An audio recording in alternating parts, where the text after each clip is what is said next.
Deputy CM DK Shivakumar మీడియాని address చేశారు. చాలా సీరియస్ సిచ్యువేషన్ ఇది. అక్కడ ర్యాలీ జరుగుతుంది. ర్యాలీలో తమ ఫేవరెట్ క్రికెటర్స్, తమ ఫేవరెట్ ఆర్సీబీ టీం అంతా కూడా ర్యాలీగా అభివాదం చేసుకుంటూ చిన్నస్వామి స్టేడియంకి వస్తుంది. స్టేడియం లోపల కూడా ఒక ఈవెంట్ జరుగుతుంది. ఆ ఈవెంట్లో తమ అభిమాన క్రికెటర్స్ని కొన్ని సంవత్సరాల నిరీక్షణని ఎట్టకేలకి ముగించి తమకి కప్ని తీసుకొచ్చిన ఆర్సీబీ టీంని కంగ్రాచులేట్ చేయాలి, వాళ్ళని గ్రాండ్గా వెల్కమ్ చేయాలి, వాళ్ళతో కలిసి ఈ విక్టరీ మూమెంట్స్ని ఎంజాయ్ చేయాలని ఎంతోమంది, లక్షలాది మంది అభిమానులు ఎదురు చూశారు. అలాగే ఎంతోమంది స్టేడియం దగ్గరికి ఎలా పోటెత్తారో ఒక్కసారి ఈ దృశ్యాలు చూస్తే మనకు అర్థమవుతుంది. వాళ్ళందరినీ కంట్రోల్ చేయడం ప్రాక్టికల్గా సాధ్యం కాలేదు. అందుకే పోలీసులు లాఠీలకు పంచెప్పాల్సి వచ్చింది.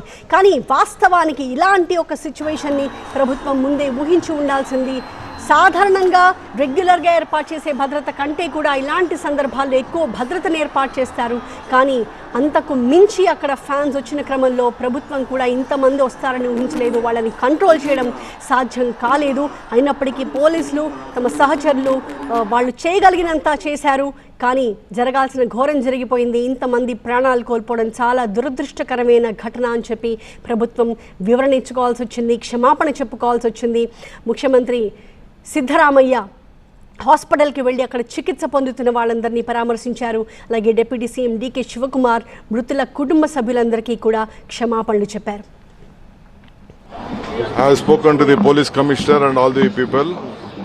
I am also going little late to the hospital because now lot of trouble is there. I don't want to disturb the doctors who are trying to take care of the patients, and only the exact number is not been still this one. So we are at it. We appeal to all of them to still to be calm. How many people died? That is why we cut off lot of programs were there. We didn't want to continue with the program. Only within 10 minutes with one round we just closed it. And we appeal even in the metros, whatever the metros has been jammed. We are not able to start. We are taking a little bit time to see that everything comes to the normal position. What is at present? No, yes. Of course. There is some issues. I will come back to you after I visit the hospital.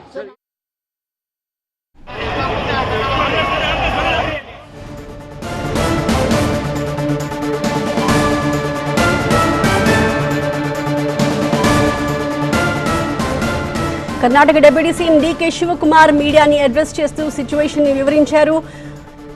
చాలా పెద్ద ఎత్తున జరగాలనుకున్న కార్యక్రమాన్ని కూడా ఈ ఘటన జరిగిన information అందిన వెంటనే ఇమీడియట్గా 10 నిమిషాల్లోనే తాము ముగించేశామని చెప్పి కూడా ఆయన చెప్తూ ఉన్నారు. టైం లైన్ని కూడా టీవీ9 స్క్రీన్ మీద మనం చూస్తూ ఉన్నాము. అయితే పోలీసులు కానీ అందరూ కానీ ఇమీడియట్గా రియాక్ట్ అయ్యారు. వాళ్ళు చేయగలిగినంత చేశారు. తాము ఈ ఘటన జరిగిందన్న సమాచారం వచ్చిన వెంటనే 10 నిమిషాల్లో కార్యక్రమాన్ని ముగించాము, మిగిలిన కార్యక్రమం మొత్తాన్ని కూడా క్యాన్సిల్ చేసేసాము అని చెప్తూ ఉన్నారు. ఎందుకంటే అక్కడి నుంచి ర్యాలీగా టీం అంతా చిన్నస్వామి స్టేడియంకి వెళ్ళాలి అన్నది యాక్చువల్ ప్లాన్. కానీ ఆ ప్లాన్ని కూడా ఇమ్మీడియట్గా వాళ్ళు టర్మినేట్ చేశారు. అక్కడి నుంచి ఎలాంటి ర్యాలీ తీయడానికి అసలు ముందు పర్మిషన్ ఇవ్వలేదు. ఇక ఏ రకమైన ర్యాలీ కూడా వద్దు అనే ఒక నిర్ణయానికి వచ్చారు. ఆ తర్వాత చేసుకున్న ప్లాన్ అంతా కూడా విత్ ఇమీడియట్ ఎఫెక్ట్ రద్దయిపోయింది.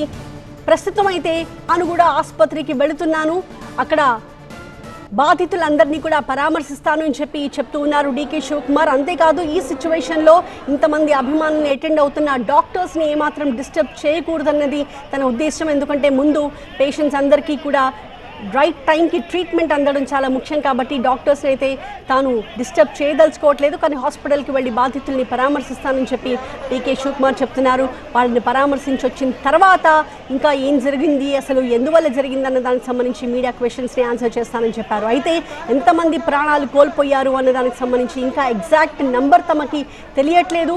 పూర్తి వివరాలతో మళ్ళీ మీడియాతో మాట్లాడతానని చెప్పి డీకే శివకుమార్ చెప్పారు.